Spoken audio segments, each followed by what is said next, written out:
अस्सलाम वालेकुम। उम्मीद है कि आप सब लोग खैरियत से होंगे। इस्लामाबाद में होने वाली दहशतगर्दी और उसके बाद हुकूमती रद्द-ए-अमल, उसके ऊपर काफी ज्यादा तनकीद हो रही है। क्यों तनकीद हो रही है, उस हवाले से कुछ डिटेल्स हैं, वो आपके साथ शेयर करेंगे। क्या आज कौमी असम्बली से 27वीं आईनी तरमीम को पास करवा लिया जाएगा, उस हवाले से भी कुछ तफसीलात हैं। भारत से किस किस्म की आवाजें आ रही हैं और पाकिस्तान में होने वाली दहशतगर्दी के हवाले से आलमी सतह पे किस किस्म का रद्द-ए-अमल आ रहा है, वो भी आपके साथ शेयर करेंगे। कुछ मजीद खबरें आज के व्लॉग में, उन पर भी गुफ्तगू करेंगे। लेकिन सबसे पहले गुज़िश्ता रोज इस्लामाबाद के अंदर खुदकुश हमला हुआ, 12 के करीब शहादतें हुई। वाना में एक कैडेट कॉलेज के ऊपर अटैक हुआ, वहां पे सिक्योरिटी फोर्सेस ने बड़ी महारत से बच्चों को बचाया, लेकिन वो बड़ा डेडली किस्म का अटैक था। वहां पे बड़ी खतरनाक किस्म की सूरत पैदा हो सकती थी। वहां पे छोटे छोटे बच्चे थे और 600 के करीब बताया जा रहा है कि बच्चे जो है कॉलेज के अंदर थे, उस कैडेट कॉलेज के अंदर थे। लेकिन इस सारी चीज के दौरान जहां पे इस्लामाबाद के अंदर खुदकुश हमला हुआ, 12 शहादतें हुई, वाना में वो सारा मामला चल रहा था। फिर DI खान से भी खबर आई कि वहां पे भी कोई धमाका वगैरह हुआ, जिसमें 14 के करीब सिक्योरिटी पर्सनल जख्मी हुए। लेकिन हुकूमत ने अपना बिजनेस एज यूजुअल जारी रखा। कौमी असम्बली के अंदर बहस भी होती रही, उसके बाद इशाइया भी दिया गया पार्लियामेंटेरियंस को। उसके ऊपर फवाद चौधरी साहब ने, ये सामने आप देख सकते हैं, ट्वीट किया, काफी ज्यादा तनकीद की कि भाई कैसे हो सकता है कि डेडलीस्ट एक अटैक हुआ है, शहादतें हुई हैं इस्लामाबाद के अंदर और आप ये जोराने दे रहे हैं, अशाइये दे रहे हैं। उन्होंने बुनियादी तौर पे आगे जाके लिखा, इंग्लिश में लिखा है, मैं उसका तर्जमा आपको सुना रहा हूं। उन्होंने लिखा कि भाई ये फॉर्म 47 के जो लोग हैं, इससे जाहिर होता है कि इनका अवाम से लेना देना कुछ भी नहीं है। अब फवाद चौधरी साहब तो चले, उनके सियासी मुखालिफ हैं, वो तो तनकीद करेंगे ही, वो इनको फॉर्म 47 रूलर्स तो कहेंगे। लेकिन साकिब बशीर साहब जो है वो सीनियर सहाफी हैं, उन्होंने भी ट्वीट किया हुआ था कि इख्तदार के अपने ही नशे हैं, दर्द दिल भी नहीं होता अफसोस। इस्लामाबाद में तवील अरसे बाद खौफनाक खुदकुश धमाके से 12 कीमती जाने गई, 30 से ज्यादा लोग जख्मी हुए। फिर वाना में भी कैडेट कॉलेज में दहशतगर्दी की खौफनाक कोशिश हुई। फिर नून लीग के सेनेटर इरफान सदीकी आज इंतकाल कर गए। इस सब के बावजूद आज ही के दिन सदर साहब तमाम इत्तेहादी जमातों को के पार्लियामेंटेरियंस को 27वीं तरमीम की खुशी में इशाइया दे रहे हैं। वजीर आजम और सदर जो है वो इसमें शरीक हैं। साकिब बशीर साहब ने एक और ट्वीट भी की हुई है कि अपने सेनेटर के इंतकाल की वजह से मुस्लिम लीग नून इशाइया, आगे उन्होंने ब्रैकेट के अंदर लिखा है, खुशी की बैठक एक दिन मुलतवी भी करवा सकती थी, लेकिन अफसोस जाने के बाद जाने वाले की इतनी बेतौकीरी पर अफसोस ही किया जा सकता है कि एक दिन भी सोग में नहीं गुजारा। इरफान सदीकी साहब की भी आपको पता है वफात हुई, लेकिन उसके बावजूद ये तरमीम वगैरह चल रही है, सब कुछ चल रहा है। गुज़िश्ता रोज उनका जनाजा भी था, ना उसमें नवाज शरीफ साहब ने शिरकत की, ना उसके अंदर शहबाज शरीफ साहब ने शिरकत की। ये आप देख सकते हैं, सीनियर सहाफी अहमद बड़ाइच साहब, उन्होंने ये खबर भी शेयर की हुई है, PTV ने भी इसको दिखाया। इरफान सदीकी की नमाज जनाजा अदा नवाज शरीफ और वजीर आजम शहबाज शरीफ शरीक नहीं हुए, बाकी दीगर वुजरा वगैरह गए हुए थे। लेकिन क्या मुमकिन नहीं था कि कौमी असम्बली की कार्रवाई को रोक लिया जाता? वो इतने इंपॉर्टेंट रुकन थे इनकी जमात के, मियां साहब के इतने करीब थी। आई डोंट नो वल्लाह आलम मियां साहब क्यों नहीं आए उनके जनाजे में। वैसे इमरान खान साहब अगर किसी जनाजे में ना जाए तो बहुत ज्यादा तनकीद होती थी, बहुत सारे सहाफी उस पे कॉलम भी लिखते थे, बातें भी करते थे और कहते थे जनाब वो बेगम ने रोक दिया तो इसमें जादू है, तो इसमें टोना है। वो मैं उन चीजों पे बिलीव नहीं करता, वो उनकी राय हो सकती है, वो दे सकते हैं। लेकिन यकीनन इस वक्त मियां साहब बिजी होंगे या वजीर आजम साहब की दीगर मसरूफियात होंगी। मैं तनकीद नहीं कर रहा, लेकिन मैं वही बहस कर रहा हूं जो बहस इस मुल्क में इमरान खान साहब के हवाले से होती थी। एनीवे, अब ये सब कुछ इस्लामाबाद के अंदर हो रहा है भाई, धमाके हो रहे हैं, लोग शहीद हो रहे हैं। वाना में जो कुछ हो रहा है वो हमारे सामने है। इनके अपने सेनेटर फोत हो गए, लेकिन उसके बावजूद इनके इशाइये भी चल रहे हैं, इनकी तरमीमें भी चल रही हैं, किसी किस्म की कार्रवाई को मुअत्तल नहीं किया गया। पता नहीं इनको क्या जल्दी है, तो उसके ऊपर तनकीद हो रही है। फवाद चौधरी साहब ने भी तनकीद की है, साकिब बशीर साहब सीनियर सहाफी हैं, वो कोई इनके सियासी मुखालिफ तो नहीं है, वो भी इसके ऊपर तनकीद कर रहे थे। उसके अलावा मैंने और लोगों को भी देखा, दीगर बहुत सारे लोग जो हैं वो भी इसके ऊपर क्वेश्चन कर रहे थे और पूछ रहे थे कि आज ही के दिन क्या जरूरी था कि जनाब इशाइया भी दिया जाए। अब हो सकता है कि हुकूमत इस हवाले से कोई अपनी उनकी कोई मंतक हो, वो अपनी कोई बात करें, वो कोई पाबंद तो नहीं है किसी के तनकीद के, लेकिन तनकीद तो फिर होती है और लोग ये क्वेश्चंस तो करते हैं। अब 27वीं आईनी तरमीम का ये सारा मामला है। अब देखें कि खुदकुश हमला भी हो गया, लोग शहीद भी हो गए, लेकिन 27वीं आईनी तरमीम को हर हालत में पास करवाने की कोशिश की जा रही है। आज कौमी असेंबली से 27वीं आईनी तरमीम पास हो जाएगी। क्या मियां साहब इसको वोट देने आएंगे? ये उस दिन भी मैंने आपके साथ चीज शेयर की थी। बहुत सारे दोस्त हैं वो ये क्वेश्चन कर रहे हैं। मुझे नून लीग की एक शख्सियत ने बताया कि जी मियां साहब इसको वोट देने नहीं आएंगे, और ये बुनियादी तौर पर उनकी तरफ से एक पैगाम होगा कि वो बहुत सारी चीजों से शायद मुतफिक नहीं है। लेकिन भाई इंज तो नहीं रहा, ऐसे तो बात नहीं बनती। अगर आप मुतफिक नहीं है तो आप खुल के ट्वीट करें। आपने 2 ही ट्वीट्स की हैं, एक इरफान सदीकी साहब के हवाले से और एक मोअज़्ज़िज़ शख्सियत पिछले दिनों फौत हुई, उनके हवाले से उन्होंने ट्वीट की। अच्छी बात है, तो इस मामले पे भी ट्वीट कर दें। अब देखते हैं कि आज मियां साहब कौमी असेंबली के अंदर आते हैं या नहीं आते। कुछ हुकूमती शख्सियात का ये कहना है कि मियां साहब के ऊपर दबाव भी है कि वो आए और आके वोट डालें, क्योंकि निजाम ये पैगाम देना चाहता है कि सब लोग एक पेज के ऊपर हैं। मियां साहब आते हैं या नहीं आते, मेरी नजर में कोई फर्क नहीं पड़ता, किसी किस्म का कोई फर्क नहीं पड़ता। वो उन्हीं की मुशावरत से हो रहा है, उन्हीं के आशीर्वाद से हो रहा है। जो कुछ भी हो रहा है उन्हीं की हुकूमत चल रही है। उनकी साहबजादी इस वक्त ब्राजील में है। आपको पता है कि वहां पे फिजाई आलूदगी, क्लाइमेट के हवाले से COP30 कॉन्फ्रेंस हो रही है। दुनिया भर से लोग वहां पे आए हुए हैं, ये आप सामने देख सकते हैं। मरियम नवाज साहिबा भी वहां पे मौजूद हैं। इसमें उनकी वजीर भी आपको नजर आ रही हैं, दीगर वज़रा भी नजर आ रहे हैं। उसके साथ साथ चीफ सेक्रेटरी साहब भी नजर आ रहे हैं। जिधर वजीर आला साहब जाती हैं साथ चीफ सेक्रेटरी भी चले जाते हैं। पीछे से सूबा पता नहीं किस तरह चल रहा होता है। कभी 10-12 दिन के लिए ये एक जगह पे चले जाते हैं, कभी दूसरी जगह पे चले जाते हैं, कभी चाइना, कभी जापान, कभी किधर, तो दुनिया भर में घूम फिर रहे हैं। अब क्लाइमेट चेंज के अंदर एक कार्बन माइल्स का बड़ा जिक्र होता है कि दुनिया भर में जो आप एयर ट्रैवल करते हैं उससे कितनी फजाई आलूदगी फैलती है। ये जो सारी टीम को ये वहां पे लेके गई हुई है, इसकी वजह से कितने कार्बन माइल्स जो है इन्होंने कंज्यूम किए, कितना कार्बन फुटप्रिंट इन्होंने छोड़ा है, उस वाले से भी बताएं। ये सारी चीजें तो इंटरनेट के ऊपर भी हो सकती थी, ये इंटरनेट के जरिए भी शिरकत कर सकते थे। इनका सबका वहां पे जाना जरूरी था, और इसके ऊपर कितना खर्चा आ रहा है, हुकूमत पंजाब को कितना खर्चा देना पड़ेगा वो बताना भी बहुत जरूरी है। अभी तक जापान के हवाले से भी इन्होंने तफसीलात नहीं दी, दीगर दौरों के हवाले से भी तफसीलात नहीं आई। जब मरियम बीबी की कोई सर्जरी वगैरह थी, जब ये स्विट्जरलैंड गई हुई थी, वहां पे भी ये सरकारी त्यारा साथ लेके गई हुई थी। चीफ सेक्रेटरी साहब भी इनके साथ थे, हर जगह पे वो भी इनके साथ होते हैं, वुजरा भी इनके साथ होते हैं। और अब ये लोग सारे ब्राजील में बैठे हुए हैं, और दूसरी तरफ मुल्क के अंदर आईनी तरमीम की जा रही है, जिससे सूबे भी मुतासिर होंगे, दीगर जो है शख्सियात भी मुतासिर होंगी, अदलिया भी मुतासिर होगी, बहुत सारे मामलात होंगे। लेकिन एक बड़े सूबे की वज़ीर आला साहिबा जो है वो ब्राजील जाके बैठी हुई, और वहां पे जाके अपने सूबे की क्लाइमेट चेंज के हवाले से जो इन्होंने जबरदस्त काम किए हैं वो वहां पे जाके बता रही हैं। और फिर इनके लोग जिस जिस किस्म की दानिशवरी करते हैं, इनका अलमिया ये है कि जिस तरह मैंने पहले भी आपके साथ ये चीज शेयर की थी कि इनके मीडिया में वकील हो जाए, इनके में जो है अदालतों में वकील हो जाएं, या इनके जो है सियासत में वकील हो जाएं। वकील से मेरी मुराद है कि इनके हमायती किसी भी जगह पे आपको नजर आए, वो इंतहाई सतही किस्म की बात करते हैं, और बड़ी जो है ना वो जिसे कहते हैं ना रवायती किस्म की बात करते हैं। कोई क्रिएटिविटी आपको नजर नहीं आती, कुछ वो नजर नहीं आता कि टीम के अंदर कोई क्रिएटिविटी है, कोई ऐसी बात करना जिसके जरिए कोई बयानियां बन सके। वो इसी किस्म की बातें वो बोल रही है तो सब सुन रहे हैं। न्यूजीलैंड की जो साबिक खातून वजीर आजम है वो उनकी फैन निकली।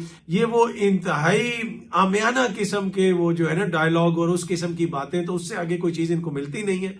पर एनीवे, जिस तरह मैंने अर्ज किया कि यहाँ पे 27वीं आईनी तरमीम जो है वो आज पास करने की बात हो रही है।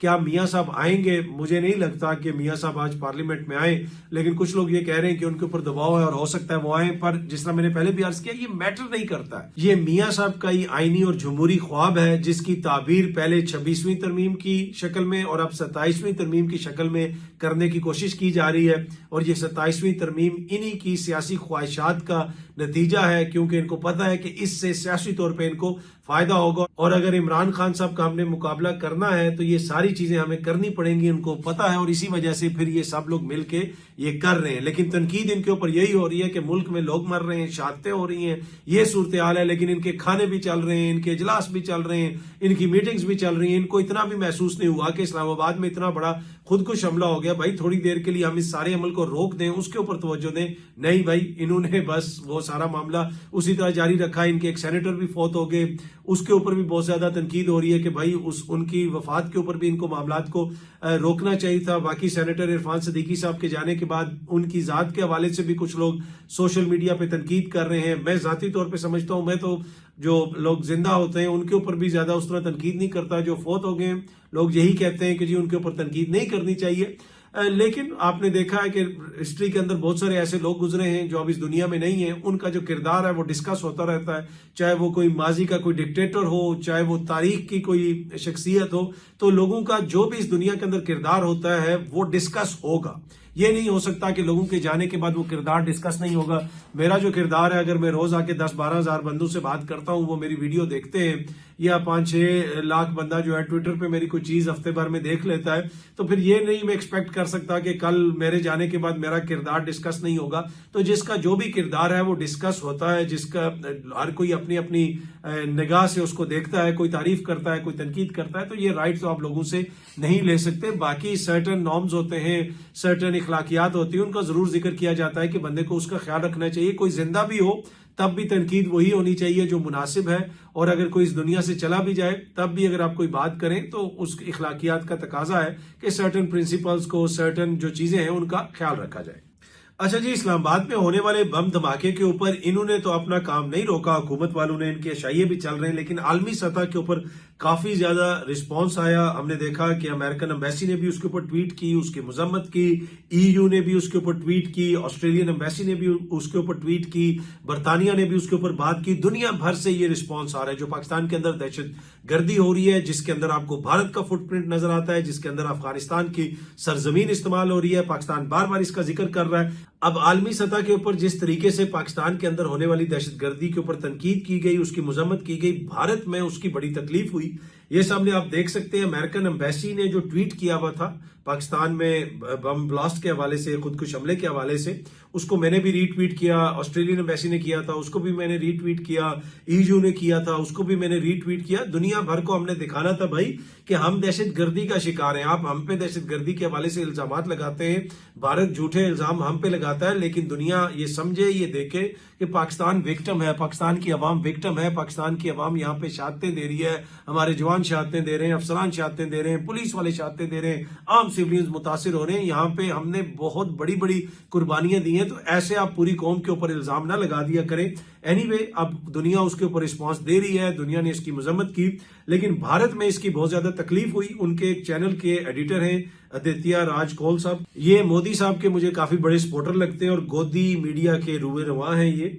उन्होंने अमेरिकन एम्बेसी की ट्वीट के ऊपर ट्वीट किया हुआ है कि Pakistan is the AP centre of terrorism, it is not struggling with terrorism, Pakistan is the global capital and the mothership of terrorism. उन्होंने कहा कि जनाब पाकिस्तान तो दुनिया भर में मां है दहशतगर्दी की, पाकिस्तान ने दुनिया भर में जो दहशतगर्दी फैलती है वो पाकिस्तान से जाती है। तो इस किस्म की बातें वो कर रहे हैं, इट मीन्स उनको काफी ज्यादा तकलीफ हुई है।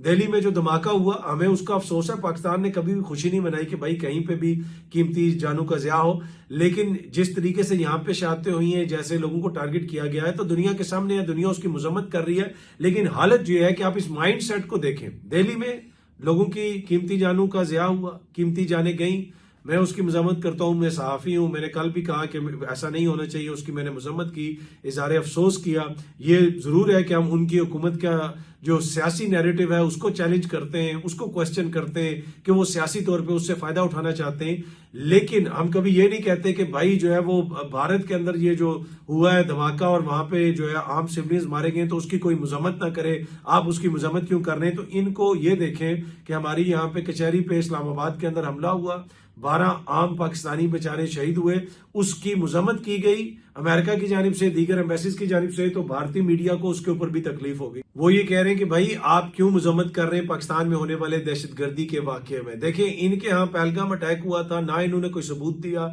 फौरन पाकिस्तान पे इल्जाम लगा दिया, और पाकिस्तान ने फिर भी उस हमले की मजम्मत की थी। पाकिस्तान ने ऑफर किया था कि भाई आलमी सतह के ऊपर आप तहकीकात करवाएं, आपने अगर कोई हमसे पूछना है, जो मर्जी चीज आपको चाहिए हम आपके साथ ताउन करेंगे, लेकिन इन्होंने किसी किस्म की तहकीकात का कोई मुतालबा नहीं किया, लेकिन पाकिस्तान ने उसकी मजम्मत की थी। तो एक तरफ ये लोग इस तरह की बातें कर रहे हैं, दूसरी तरफ अमर साले साहब आपको याद होंगे, अशरफ गनी साहब के दौर में वो वहां पे खुफिया एजेंसी के सरबराह थे और पाकिस्तान के हवाले से काफी ज्यादा वो इस तरह की बातें करते थे जिसमें पाकिस्तान मुखालिफ जज्बात आपको नजर आते थे। और अब उन्होंने भी एक ट्वीट किया हुआ था कि the Afghan Taliban have openly threatened to conduct blast and bombings in Lahore, I genuinely believe it is not a bluff and that they can do this. ये उन्होंने कुछ दिन पहले ये ट्वीट की हुई थी, और अब उसके ऊपर एक और ट्वीट उन्होंने की हुई थी कि इज लाहौर नेक्स्ट, तो वो ये कह रहे हैं कि जी ये अफगानिस्तान जो तालिबान है वो करवा रहे हैं, क्योंकि इनकी उनके साथ दुश्मनी थी, ये उनसे जूते खा के गए थे और पाकिस्तान से इनको वैसे ही जो है बड़ी तकलीफ है। तो ये इस किस्म के जो लोग हैं वो भी सामने आ गए हैं। इनका भारत के साथ कितना करीबी ताल्लुक था, उस जमाने में वहां से कैसे दहशतगर्दी होती थी, वो सारे सबूत भी हमने दुनिया के सामने रखे थे। लेकिन ये लोग भी आप बोल रहे हैं, इसके ऊपर बयान दे रहे हैं। दूसरी जानिब भारतीय मीडिया, आप देखें कि उसने एक दफा ये नहीं कहा कि भाई वहां पे 12 लोग जो शहीद हो गए हम उसकी मजम्मत करते हैं, उल्टा वो अमेरिकन एम्बेसी से नाराज हो रहे हैं कि भाई तुम क्यों मजम्मत कर रहे हो, इस तरह की कोई बात ना करो। उसके अलावा खैबर पख्तूनख्वा में अमन जरगे की पूरी तैयारी है। मौलाना फजल रहमान साहब के भाई भी उसमें शिरकत करेंगे, दीगर जमातों के लोग भी उसमें शिरकत करेंगे। कहा यह जा रहा है कि वज़ीर आला साहब भी शिरकत करेंगे, गवर्नर साहब भी शिरकत करेंगे।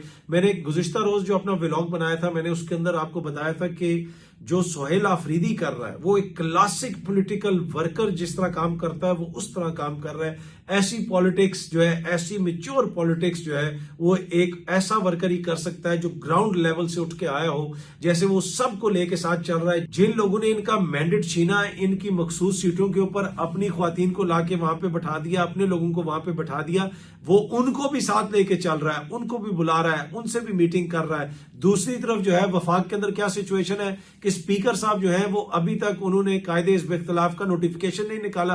कल याद सादिक साहब ये कह रहे थे कि जी वो मामला अदालत में, कौन सी अदालत में, किस अदालत ने रोका है? क्या आप अदालत के हुक्म मानते हैं? उमर अयूब साहब के हल्के में तो इलेक्शन हो रहा है, उनकी तो वहां पे इलेक्शन की तैयारी हो रही है। किस अदालत ने रोका हुआ है कि आप नोटिफिकेशन नहीं निकाल सकते? दूसरी जानिब जो अदालतों के हुक्म है वो ये कितना मानते हैं हुकूमत वाले या हुकूमती इत्तेहाद वाले? कल सलमान अकरम राजा साहब जब अदालत के हुक्म के मुताबिक दोबारा अडयाला जेल गए, उनको रास्ते में पुलिस ने रोक लिया। इससे ज्यादा कभी आपने अदालतों के फैसलों की बेतौकीरी देखी है? हमने तो नहीं देखी कि भाई हाई कोर्ट कोई फैसला दे उसको ये माने ही ना। एनीवे, दूसरी जानिब आप खैबर पख्तूनख्वा के अंदर देखते हैं कि जिस तरीके से सोहेल आफरीदी चीजों को लेके चल रहा है, वो एक जो है क्लासिकल पॉलिटिकल वर्कर जिस तरह काम करता है उस तरह काम कर रहे हैं। और जिन लोगों ने, जिस तरह मैंने पहले भी कहा कि इनके मैंडेट के ऊपर लिटरली डाका मारा, इनका मैंडेट छीना, उन सब लोगों को साथ बैठा के वो सूबे के अंदर अमन के लिए बात कर रहा है। कुंडी साहब वही है जो पेशावर हाई कोर्ट तक गए थे कि भाई ये सीटें हमें मिलनी चाहिए, किसी और को नहीं मिलनी चाहिए। सारे पीपल्स पार्टी वाले और दीगर लोग भी, इन सब ने मिल के इनकी जो मखसूस सीटें आपस में बांटी हैं, लेकिन उसके बावजूद खैबर पख्तूनख्वा का वज़ीर आला सूबे के अंदर अमन के लिए इन सबको साथ लेके चल रहा है। दूसरी तरफ इन्हीं जमातों का वफाक में क्या कंडक्ट है, सेनेट में क्या कंडक्ट है, कौमी असेंबली के अंदर ये क्या कर रहे हैं, दोनों जगहों पर ये कायदे हिज़्ब इख्तिलाफ का नोटिफिकेशन नहीं कर रहे। बार बार इनको कहा जा रहा है, इन पे तनकीद भी हो रही है, लेकिन कोई असर नहीं है इनके ऊपर। इसी तरह ये सिस्टम चलाने की कोशिश कर रहे हैं। और उसकी एक हमने बड़ी बदकिस्मत मिसाल गुज़िश्ता रोज देखी, जिसके ऊपर अब सब तनकीद कर रहे हैं कि इतनी शहादतें हो गई, इस्लामाबाद में धमाका हो गया, लेकिन इनके जोहराने चल रहे हैं, शाइये चल रहे हैं और इनके मामलात वैसे ही चल रहे हैं। बहुत जल्दी अब सब दोस्तों से दोबारा मुलाकात होगी। Thank you very much.